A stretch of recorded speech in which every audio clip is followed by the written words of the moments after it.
حسین کمال رحمۃ اللہ علیہ پیج 34 پر فرماتے ہیں، حیات انسانی جسم و روح کے اتصال سے عبارت ہے۔ جس طرح ظاہری جسم کے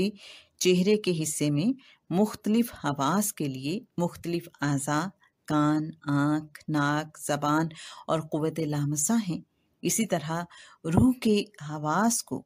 لطائف قلبی، روحی، سری، خفی اور اخفی سے موسوم کیا جاتا ہے۔ ان کا محل سینہ ہے۔ یوں سمجھ لیجئے کہ سینے میں 5 شیشے ہیں جو ہماری غفلت اور گناہ کے نتیجے میں زنگ آلود ہو جاتے ہیں۔ ان لطائف کو منور کرنے کی واحد دوا اللہ کا ذکر ہے۔ لطائف کے بارے میں حضرت شاہ ولی اللہ رحمۃ اللہ علیہ القول الجمیل صفحہ نمبر 99 میں مجدد صاحب رحمۃ اللہ علیہ کے قول کا حوالہ دیتے ہوئے رقم تراز ہیں۔ جاننا چاہیے کہ اللہ تعالیٰ نے انسان کے اندر 6 لطائف پیدا کیے ہیں جو اپنی ذات میں حقائق کے اعتبار سے علیحدہ علیحدہ ہیں۔ نیز میں نے اپنے والد ماجد سے سنا کہ بعض لطیفے بعض کے اندر ہیں، اور اس کے متعلق اس حدیث سے استدلال فرماتے ہیں جو صوفیوں میں مشہور ہے کہ انسان کے جسم میں ایک لوتھڑا ہے، اور لوتھڑے میں فواد، فواد میں قلب، قلب میں روح، روح میں سر، سر میں خفی، خفی میں اخفا ہے، اور اخفا میں نفس ہے۔ حوالہ شمس العارفین پیج نمبر 98 حضرت سلطان باہو رحمۃ اللہ علیہ، اور اس کا دوسرا ریفرنس ہے ضیاء القلوب پیج نمبر 17،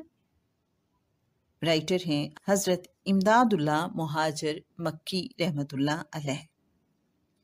خلاصہ یہ ہے کہ حضرت مجدد صاحب رحمۃ اللہ علیہ کا مقصد یہ ہے کہ ان لطیفوں میں سے ہر ایک کو بدن کے بعض اعضاء سے ایک ربط و تعلق حاصل ہے، لہٰذا قلب کا تعلق بائیں پستان کے نیچے 2 انگلی پر ہے، اور روح کا ارتباط دل کے مقابلے میں دائیں پستان کے نیچے 2 انگلی پر، سری بائیں پستان کے اوپر، خفی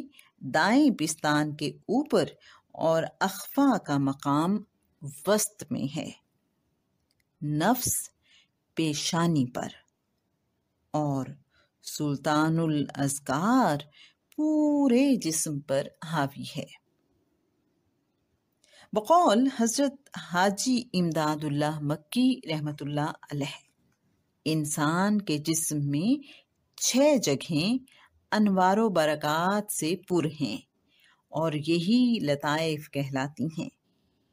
بقول حضرت سلطان باہو رحمۃ اللہ علیہ، سری، قلبی، روحی، سوری، اخفا، خفی کماون ہوں، میں قربان تنہا توں باہو، جڑے اکس نگاہ جگاون ہوں۔ اگرچہ لطائف کے مقامات اور انوارات کے رنگوں میں صوفیہ کا قدر اختلاف ہے، اس کی وجہ یہ ہے کہ چونکہ یہ لطائف آئینوں کی طرح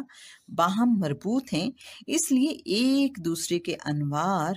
آپس میں بعض اوقات اس طرح منعکس ہو جاتے ہیں کہ یہ تمیز کرنا مشکل ہو جاتا ہے کہ یہ کس لطیفے کے انوار ہیں۔ البتہ فقیر کمال کی تحقیق کے مطابق پہلے لطیفے کا رنگ زرد سرخ، دوسرے کا سفید، تیسرے کا سیاہ، چوتھے کا نیلا، 5ویں کا سبز، اور 6، 7ویں میں سب رنگوں کا امتزاج ہوتا ہے۔ لطائف کا محل وقوع حسب ذیل نقشے سے واضح ہو جائے گا۔ سامعین محترم، اس نقشے کی وضاحت کچھ یوں ہے کہ پہلا لطیفہ لطیفہ قلبی ہے، دوسرا لطیفہ لطیفہ روحی ہے، تیسرا لطیفہ لطیفہ سری ہے، چوتھا لطیفہ لطیفہ خفی ہے، 5واں لطیفہ لطیفہ اخفا ہے،